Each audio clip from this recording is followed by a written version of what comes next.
माननीय सदस्यहरू, आजको कार्यसूचीमा रहेका विषयहरूलाई अघि बढाउनुभन्दा पहिला यस गरिमामय सदनमा म आफ्ना केही भनाइहरू राख्न चाहन्छु। प्रतिनिधि सभाको यो बैठकमा सभामुखको हैसियतले प्रथम पटक सम्बोधन गर्ने अवसर जुटाइदिनु भएकोमा सम्पूर्ण माननीय सदस्यहरूप्रति हार्दिक आभार र कृतज्ञताका साथै यो अवसरको लागि हार्दिक धन्यवाद ज्ञापन गर्न चाहन्छु। लोकतन्त्र प्राप्ति, सामाजिक परिवर्तन, कानुनी शासन र समृद्धिको पक्षमा हालसम्म भएका आन्दोलनमा जीवन आहुति दिने सम्पूर्ण शहीदहरूको उच्च सम्मानका साथ स्मरण गर्दै उहाँहरूले देखाउनु भएको बाटोमा अविचलित क्रियाशील रहने प्रतिबद्धता व्यक्त गर्दछु। नेपालको संविधानले अंगीकार गरेका मूलभूत मान्यताहरूको संरक्षण, सम्वर्धन र विकास गर्दै संविधानवाद र कानुनको शासनप्रति प्रतिबद्ध रहेर नै हामीले अंगीकार गरेको संसदीय व्यवस्थालाई सुदृढ र सक्षम बनाउने कर्तव्यप्रति हामी सबै प्रतिबद्ध रहेको तथ्यमा विवाद हुन सक्दैन। नेपालको संविधानले अंगीकार गरेको जनतामा निहित सार्वभौम सत्ताको प्रयोग नेपाली जनताले आवधिक निर्वाचनको माध्यमबाट गरी यो प्रतिनिधि सभा गठन भएको छ। जनताप्रतिको उत्तरदायित्व र जवाबदेहितालाई सदैव आफ्नो पथ प्रदर्शकको रूपमा आत्मसात गर्नु मेरो प्राथमिक दायित्व हो। बहुदलीय व्यवस्थामा राजनीतिक दलहरू नै संवैधानिक र संसदीय अभ्यासका असली सञ्चालक भएको हुनाले दलहरूको आपसी सद्भाव, सहमति र समन्वयमा नै संसदको गतिशीलता र क्रियाशीलता निर्भर रहन्छ। त्यसैले संसदमा उपस्थित सबै राजनीतिक दल र माननीय सदस्यहरूबाट असल संवैधानिक र संसदीय अभ्यासको अपेक्षा गर्दछु। सभामुखको पद तटस्थ, निष्पक्ष र समन्वयकारी हुने भएकोले यो पदको गरिमामय र साखो अभिवृद्धि गर्नु मेरो संवैधानिक दायित्व हो भन्ने कुरामा म सदैव सचेत र क्रियाशील रहनेछु। संसदमा राजनीतिक दलहरूको बीचमा दार्शनिक, नीतिगत र कार्यक्रमिक प्रतिस्पर्धा हुनु यसको आधारभूत चरित्र नै हो। त्यसैले संसद प्रतिस्पर्धाको थलो पनि हो। संसदमा हुने नीतिगत बहस विमर्श र स्वस्थ प्रतिस्पर्धा नै संसदीय व्यवस्थाको जीवन्तता हो। त्यस्तो स्वस्थ र नीतिगत बहसलाई प्राविधिक सभामा उचित व्यवस्थापनका साथ प्रोत्साहित गरिनेछ भन्ने सम्बन्धमा माननीय सदस्यहरूलाई म विश्वास दिलाउन चाहन्छु। संसदीय व्यवस्थामा सत्तापक्ष आफ्नो नीति, कार्यक्रम र योजनाका माध्यमबाट जनता समक्ष पुगेको हुन्छ भने प्रतिपक्ष दलहरू सत्तापक्षको नीतिगत र कार्यक्रमिक योजनाको गुण र दोषको बारेमा सत्तापक्षलाई सचेत र खबरदारी गर्ने गर्दछन्। प्रतिपक्षको आवाजको उचित सम्बोधन गर्नका लागि उसले संसदमा तदनुकूलको अवसर प्राप्त गर्नुपर्ने भएकोले बेलायती संसदीय अभ्यासको क्रममा विकसित भएको सरकार सत्तापक्षको र संसद प्रतिपक्षको भन्ने मान्यतालाई संसदमा मुखरित हुन दिनुपर्छ भन्ने कुरामा पनि म सचेत रहेको छु। प्रतिनिधि सभा सञ्चालनका लागि संविधान र प्रचलित कानुन एवं प्रतिनिधि सभा नियमावलीले गरेका मार्गदर्शन नै सभा सञ्चालनका प्रमुख आधार रहनेछन्। यसका अतिरिक्त सभा सञ्चालनका लागि हामी आफैले विकसित गरेका असल अभ्यास र लोकतान्त्रिक मुलुकका संसदमा विकसित भएका असल अभ्यासहरू समेत हाम्रा लागि प्रेरणादायी हुनेछन्। त्यसभन्दा पनि संविधान र कानुनका अधीनमा रही राजनीतिक दलहरूको आपसी सहमति र सहकार्य नै सभा सञ्चालनका मजबुत आधारहरू हुन्। नेपाली जनताले आफ्नो सार्वभौमिक अधिकारको प्रयोग गर्ने उच्चतम थलो यही प्रतिनिधि सभा भएकोले जनताको त्यो अधिकारको प्रयोग गर्ने राजनीतिक दलहरूले सभा सञ्चालनका लागि निरन्तर सहयोग गर्नेछन् भन्ने पूर्ण अपेक्षाका साथ माननीय सदस्यहरू मार्फत सम्पूर्ण राजनीतिक दलहरूलाई आवश्यक सहयोगका लागि सादर अनुरोध पनि गर्न चाहन्छु। यो प्रतिनिधि सभा राष्ट्रियता, जनजीविका, राष्ट्रिय हित र समृद्धिका पक्षमा निरन्तर क्रियाशील रहँदै कानुन बनाउने आफ्नो मूलभूत कार्यप्रति सदैव क्रियाशील रहनेछ भन्ने विश्वास व्यक्त गर्दछु। राजनीतिक दलहरूका बीचमा यदाकदा संसदमा हुने बहस र विमर्शको क्रममा उत्पन्न हुन सक्ने स्वाभाविक प्रतिस्पर्धा र मनमुटावलाई आपसी संवाद र समन्वयको माध्यमबाट समाधान गर्न म सदैव क्रियाशील रहनेछु। प्रतिनिधि सभामा उपस्थित सबै राजनीतिक दल र माननीय सदस्यहरूलाई त्यस प्रयोजनका लागि सभामुखको कार्यकक्ष सदैव खुला रहने कुरा म राख्न चाहन्छु। आफ्नो लामो समयको आन्दोलन र बलिदानको फलस्वरूप प्राप्त भएको सङ्घीय लोकतान्त्रिक गणतन्त्र यो संविधानलाई क्रियाशील, सबल र जीवन्त बनाउँदै नेपाली जनताको विकास र समृद्धिको व्यग्रतापूर्वक चाहनालाई सफलीभूत बनाउने कार्यमा यो प्रतिनिधि सभा निरन्तर क्रियाशील रहनेछ भन्ने दृढ विश्वास समेत व्यक्त गर्न चाहन्छु। सभा सञ्चालनका लागि सभामा उपस्थित सबै माननीय सदस्यहरूको रचनात्मक र क्रियात्मक सहयोग, सहभागिता र संलग्नताको लागि अनुरोध गर्न चाहन्छु। करिब 5 दशक राजनीतिक जीवनको क्रममा मैले जे जस्ता अनुभव र शिक्षा प्राप्त गरेको छु, त्यसैको आधारमा मलाई यो प्रतिनिधि सभाले सभामुखको पदमा निर्वाचित गरेको हो भन्ने मेरो विश्वास छ। सभामुखमा निर्वाचित भइसकेपछि मैले आफ्नो विगतको राजनीतिक सक्रियता र संलग्नतालाई छाडेर सभामुखको पदीय मर्यादा र भूमिकालाई साझा गरिमामुक्त बनाउनु मेरो कर्तव्य हुनेछ। त्यही प्रयोजनका लागि सभामुखको निर्वाचनसँगै म आबद्ध रहेको राजनीतिक दल नेपाल कम्युनिस्ट पार्टी एकीकृत मार्क्सवादी सङ्घको सबै प्रकारको आबद्धता यो पदमा क्रियाशील रहँदासम्म परित्याग गरिसकेको जानकारी गराउँछु। अन्त्यमा प्रतिनिधि सभाको सभामुखको हैसियतले संसदीय अभ्यासका क्रममा विकसित रहेका असल अभ्यासहरूको अनुसरण गर्ने प्रतिबद्धता व्यक्त गर्दछु र यो प्रतिनिधि सभाको हालसम्म अध्यक्षता गर्नुहुने ज्येष्ठ सदस्य माननीय श्री पशुपति शमशेर जबरालाई धन्यवाद ज्ञापन गर्दछु। धन्यवाद।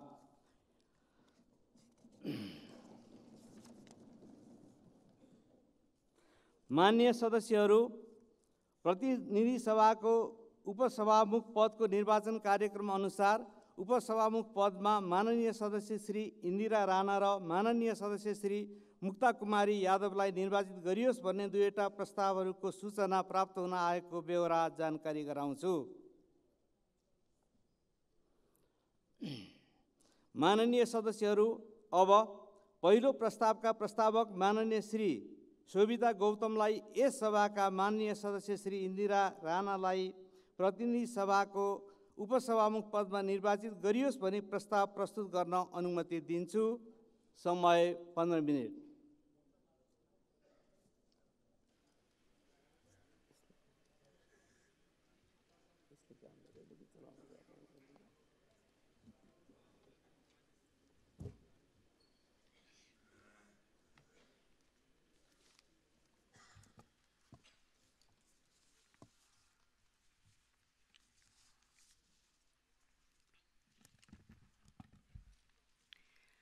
सम्माननीय सभामुख महोदय, हिउँदका कठ्याङ्ग्रिँदा छोटा दिनहरू बिस्तारै न्यानो घाम लाग्ने दिनमा परिवर्तन हुँदैछन्। छिट्टै वसन्त ऋतुहरू आउँदैछन् अनि तुसारो लागेर रुख बिरुवा कठ्याङ्ग्रिरहेका छन्। तुसारोले कठ्याङ्ग्रिरहेका रुख बोट बिरुवाहरू नयाँ पालुवा बनेर पलाउनेछन्। राजनीतिमा पनि समयको चक्र फेरिरहन्छ।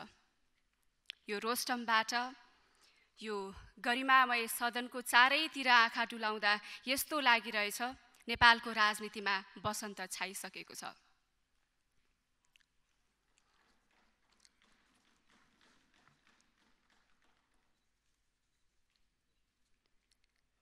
नयाँ सपना लिएर, नयाँ आशा लिएर नयाँ माननीय सांसदहरू आइसक्नु भएको छ।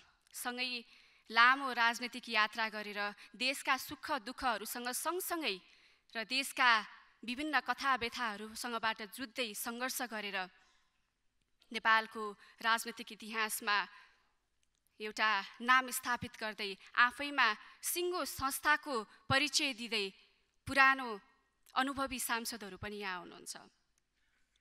परिवर्तनशील समयको काँचुली फेर्दै गरेको नेपाली समाज र राजनीतिको प्रतिबिम्ब आजको यस सदनमा देखिरहेको छु। सभामुख महोदय, नेपालको नागरिकको सर्वोच्चता र स्वतन्त्रताको पैरवी गरिने यस गरिमामय संसदमा आफ्नो पहिलो मन्तव्य राख्दै गर्दा म सर्वप्रथम त नेपाली स्वतन्त्रता र स्वाधीनताका लागि सङ्घर्ष गर्ने सम्पूर्ण शहीद र योद्धाहरूप्रति आफ्नो सम्मान व्यक्त गर्न चाहन्छु। सामाजिक न्यायका लागि देशभर उठेका आन्दोलनहरूप्रति मेरो उच्च सम्मान छ। यति बेला म मेरा काठमाडौँ क्षेत्र नम्बर 2 का मतदाताहरूलाई पनि सम्झिन चाहन्छु। नाङ्लेभारे, पटाप, छाप भन्ज्याङ, पालुबारी जस्ता गाउँहरूबाट मतदान गर्नुहुने मेरा मतदाता र रातोपुल, कोटेश्वर, जडीबुटी, पेप्सीकोला, काँडाघारी जस्ता सहरमा बसेर मलाई मतदान गर्नुहुने मेरा मतदाताहरूको आशा र भरोसालाई हृदयमा साँचेर आज म मेरा विचारहरू व्यक्त गरिरहेको छु। काठमाडौँ क्षेत्र नम्बर 2 का जनताको प्रतिनिधिको हैसियतमा यहाँ बोल्दै गर्दा मलाई थाहा छ यो क्षण म माथि भरोसा राख्ने आम नेपालीहरूको गर्वको क्षण मात्रै होइन, यो नेपालको राजनीतिक इतिहासमै एउटा पानी ढलो क्षण पनि हो। नेता भनेको एउटा ठुलो शरीर भएको, ठुलो कद भएको व्यक्ति हुनुपर्छ भन्ने भाष्य यो समाजबाट विलय नहुँदै एउटा 27 वर्षीय युवामाथि भरोसा गरेर आफ्नो सपनाको चाबी सुम्पिने आम मतदाताहरूको एउटा गर्विलो क्षण पनि हो। यदि म गलत छैन भने सभामुख महोदय, मेरो यो उपस्थिति यो सदनकै निम्ति पनि ऐतिहासिक क्षण हुन सक्छ, किनकि सम्भवतः यो भन्दा अगाडि मभन्दा कान्छो व्यक्तिले यो रोस्टमबाट यो सदनलाई सम्बोधन गर्ने मौका अवश्य पनि पाएको थिएन होला। यो इतिहासको एउटा पानी ढलो क्षण यसकारण पनि हो कि सङ्घीय लोकतान्त्रिक गणतन्त्रात्मक नेपालको यो दोस्रो संसदमा उपसभामुख पदका लागि सीमान्तमा रहेका 2 समुदायका महिलाहरू लोकतान्त्रिक पद्धति मार्फत प्रतिस्पर्धा गर्दै हुनुहुन्छ। लोकतन्त्र भनेको फगत शासन पद्धति मात्र होइन, जनताहरूको जीवनशैली पनि हो। त्यसैले लोकतन्त्रको अब्बल परीक्षा समाजको सबैभन्दा पिछडिएको वर्गले मूलधारको प्रतिस्पर्धामा भाग लिन पाउँदा मात्रै सम्भव हुन्छ भन्ने कुरा पनि तपाईँ हामी सबैजनालाई थाहा नै छ। आजका 2 जना सीमान्तकृत समुदायका महिला लोकतान्त्रिक पद्धति अनुसार हुने उपसभामुख पदका लागि प्रतिस्पर्धा गर्दै हुनुहुन्छ। यो आफैमा लोकतन्त्र सुदृढ हुँदै गएको हो भन्ने सङ्केत पनि हो। उहाँहरूको प्रतिस्पर्धा एक सुखद संयोग मात्र नबनोस्, बरु यस्ता प्रतिस्पर्धाहरू हाम्रो लोकतान्त्रिक अभ्यासको सामान्य प्रक्रिया बन्दै जाओस्, ताकि सीमान्तमा रहेका आम मानिसहरूले मूलधारको राजनीतिमा, मूलधारको प्रतिस्पर्धाहरूमा आफूलाई सहभागी गराउन सकुन्, अनि मात्र हामीले हाम्रो लोकतन्त्र उन्नत भएको महसुस गर्न सक्छौँ। सभामुख महोदय, लोकतन्त्र संस्थाहरूको पनि संस्था हो। संसद जनताहरूको भावनाको प्रतिनिधित्व हुने साझा थलो हो। 275 जनाको प्रतिनिधित्व हुने यस सदनमा यति बेला देशभरि रहेका सम्पूर्ण मतदाता, देशभरि रहेका सम्पूर्ण नागरिकहरूको प्रतिनिधित्व भइरहेको छ तपाईँ हामी मार्फत। यो आशालाई वास्तविकतामा बदल्न विकसित र विकासशील समाजलाई मध्यनजर गर्दै हामीले समय सापेक्ष ऐन, नियम, कानुनहरू बनाउनु छ। आम नेपालीको त्याग र बलिदानबाट हामीले सबैभन्दा उच्चतम राजनैतिक व्यवस्थाको रूपमा लोकतान्त्रिक व्यवस्था हासिल गरिसकेका छौँ। तर यो बामे सर्दै गरेको लोकतन्त्रलाई स्थापित गर्नुपर्ने जिम्मेवारी पनि तपाईँ हाम्रो काँधमा छ। हामी सबैलाई थाहा छ देश अहिले गम्भीर आर्थिक सङ्कटमा छ। लगभग 42% हिस्सा ओगट्ने युवा पुस्ताबाट लिन सकिने यथेष्ट जनसङ्ख्यिक लाभको बावजुद पनि देश अहिले गम्भीर आर्थिक सङ्कटमा परेको छ। जता हेऱ्यो भ्रष्टाचारका कुराहरू मात्रै सुन्छौँ र देख्छौँ। भ्रष्टाचार, पैसाको भ्रष्टाचार, पदको भ्रष्टाचार। सभामुख महोदय, भ्रष्टाचार भनेको पद र पैसाको मात्रै हुँदैन। देशभित्र भएका अनगिन्ती सम्भावनाहरूको खोजी नगरिनु पनि भ्रष्टाचार हो। त्यसैले हामीले सम्भावनाहरूको यथेष्ट खोजी गर्नुपर्नेछ। यही सम्भावनाहरूको यथेष्ट खोजी नभएको कारण मासिक 20,000 रुपैयाँ कमाउन पनि आज युवाहरू विदेश पलायन भएका छन्। सग्लो शरीर लिएर गएका हाम्रा सक्षम युवाहरू कति बाकसमा फर्किएका छन्, कति बन्धक बनिएका छन्, कति पिटिएका छन्, कति लुटिएका छन्। यो समग्र देशप्रतिको अन्याय हो। वार्षिक करिब 5 खर्बको रेमिटान्स भित्र्याउँदा समेत आम नेपालीको जीवनमा केही मात्रामा भौतिक सुखशैल बाहेक तात्विक परिवर्तन भएको तपाईँ हामीले खासै देख्न सकिरहेका छैनौँ। राजनीतिक हिसाबले लोकतन्त्र हासिल गरे पनि हामीले नेपाली समाजमा न्याय, स्वतन्त्रता र समानता स्थापित गर्न सकिरहेका छैनौँ। यति भनिरहँदा यो पनि देशमा केही पनि हुन सक्दैन भनेर निराश भएका युवाहरू आज देशमा सम्भावनाहरू देखेर, थोरै भए पनि परिवर्तनहरू देखेर आशा राखेर अब देश फर्किने योजनाहरू पनि बनाइरहेका छन्। ती तमाम विदेशी बाध्य भएका नेपालीहरूका सपनाहरूलाई अटाउन सक्ने नेपाल बनाउनु पर्नेछ।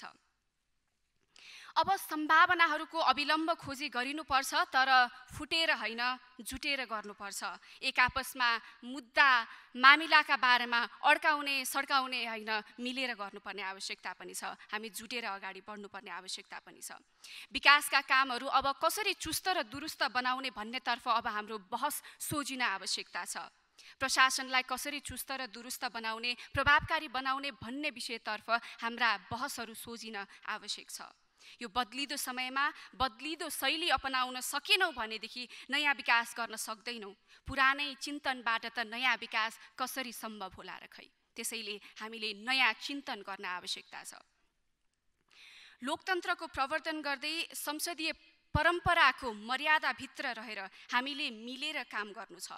प्रविधि मात्रै होइन, अब प्रवृत्ति पनि बदल्नुपर्छ।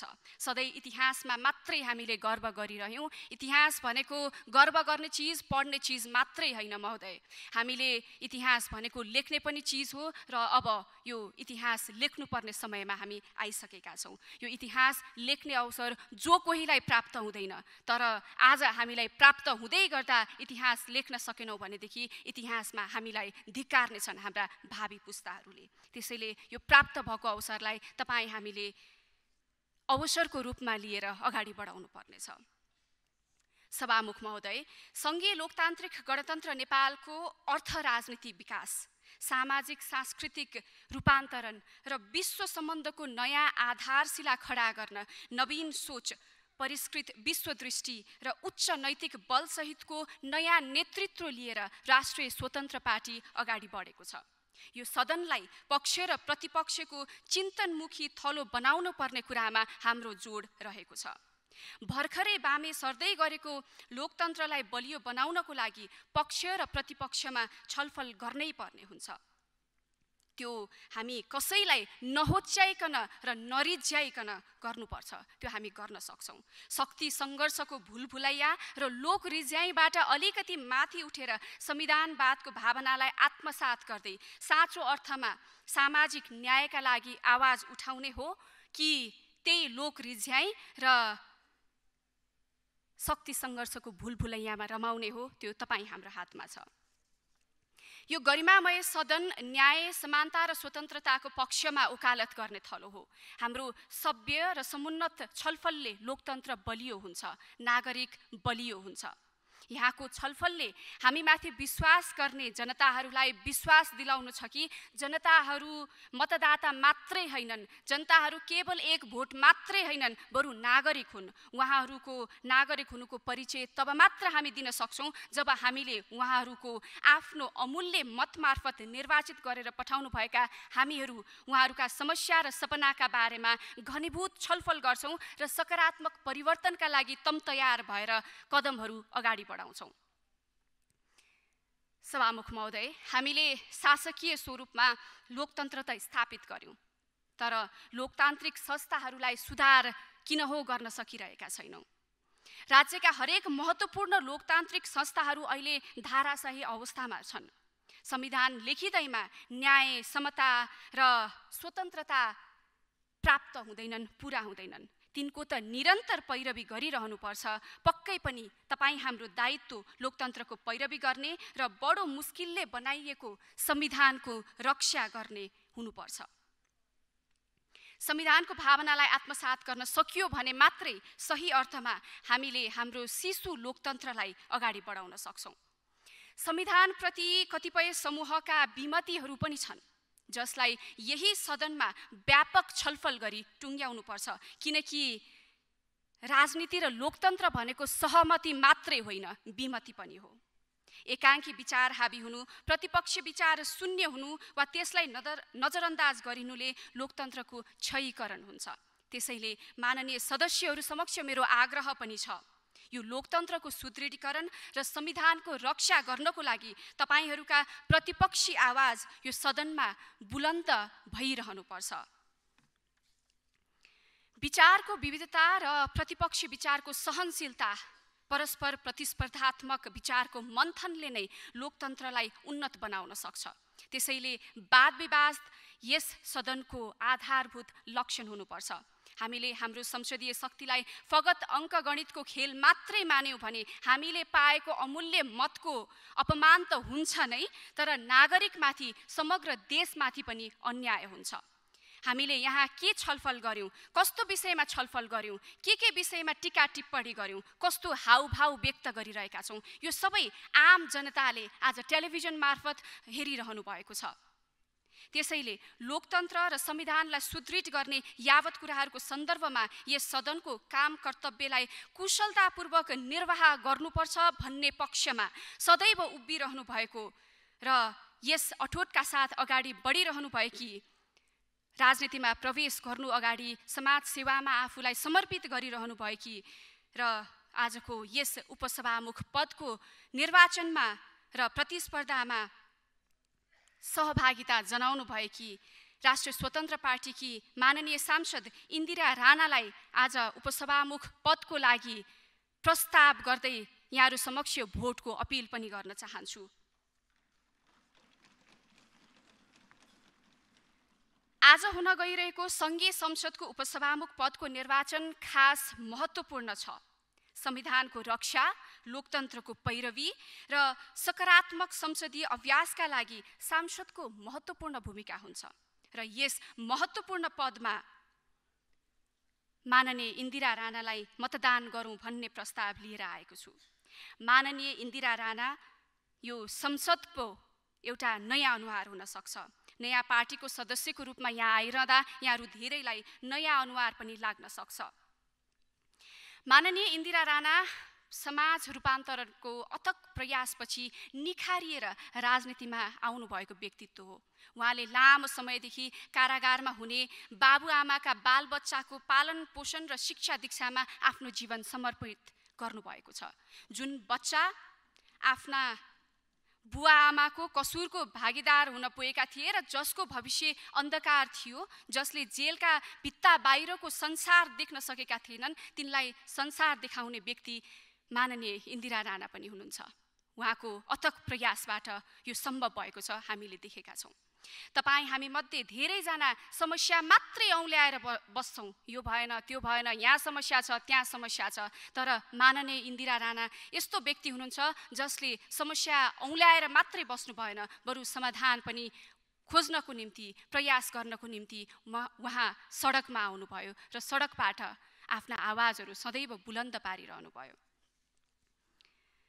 अन्धकारमा जीवन बिताइरहेका कैयौँ नेपाली बालबच्चालाई नयाँ जीवन र नयाँ भविष्य दिएर नेपालको भविष्य नै उज्जवल बनाउनु हुने माननीय इन्दिरा राणा यस गरिमामय सदनको उपसभामुखको कुर्सीमा बस्नु भनेको उहाँको योग्यताको मात्रै कदर भएको होइन, बरु सम्मानित उपसभामुख पद पनि शोभामान हुनु हो। लोकतन्त्र र संविधानको सर्वोच्चताबारे उहाँका विचारहरू स्पष्ट छन्। यस सदनको गरिमा र पदको जिम्मेवारीलाई उहाँले अत्यन्त कुशलतापूर्वक निभाउन सक्नुहुन्छ भन्ने कुरामा म विश्वास राख्छु र राष्ट्रिय स्वतन्त्र पार्टी विश्वास राख्दछ। उहाँले आफ्नो जीवन नै बालबालिकाका रक्षाका लागि र नेपालका रक्षाका लागि समर्पित गर्नुभएको छ। उपसभामुखका लागि हुँदै गरेको निर्वाचनमा आफ्नो अमूल्य मत संविधानको रक्षा र लोकतन्त्रको पैरवीको पक्षमा माननीय इन्दिरा राणाको निम्ति व्यक्त गरिदिनु हुन तपाईँ सम्पूर्ण माननीय सदस्यज्यूहरूसँग अपिल पनि गर्न चाहन्छु। यस लोकतान्त्रिक प्रतिस्पर्धामा भाग लिनुहुने माननीय सांसद मुक्ता कुमारी यादवलाई समेत म शुभकामना व्यक्त गर्न चाहन्छु। संसदमा प्रतिपक्षको प्रतिस्पर्धाको भावनालाई बरकरार राख्दै सीमान्तकृत महिलाको प्रतिनिधित्व गर्ने माननीय सांसद मुक्ता कुमारी यादवलाई उपसभामुखको उम्मेदवार बनाएकोमा म नेपाली काङ्ग्रेस पार्टीलाई धन्यवाद र बधाई पनि दिन चाहन्छु। महात्मा गान्धीले भन्नुभएको छ, तपाईँले विनम्र तरिकाले नै संसार हल्लाउन सक्नुहुन्छ। अपार सैन्य शक्तिका बावजुद ब्रिटिस साम्राज्यले गान्धीको सत्याग्रहसँग झुक्नु परेको थियो। त्यसरी संसार हल्लाउने गान्धीको उपाय थियो सत्याग्रह अर्थात् सत्यको आग्रह। गान्धीको सत्याग्रह अरूप्रति मात्रै लक्षित थिएन, आफै अन्तर्मनसँगको एउटा आग्रह पनि थियो। आज मतदान गर्दै गर्दा हामीले आफैसँग सत्यको आग्रह गरौँ र लोकतन्त्र, संविधानवाद र नेपाली नागरिकको सर्वोच्चता र स्वतन्त्रताको पक्षमा मतदान गरौँ। अन्त्यमा फेरि पनि म माननीय इन्दिरा राणालाई आजको हुन गइरहेको उपसभामुख पदको लागि निर्वाचित गरियोस् भनेर प्रस्ताव पेश गर्दै यहाँहरू समक्षबाट बिदा हुन चाहन्छु। हवस् त, नमस्कार।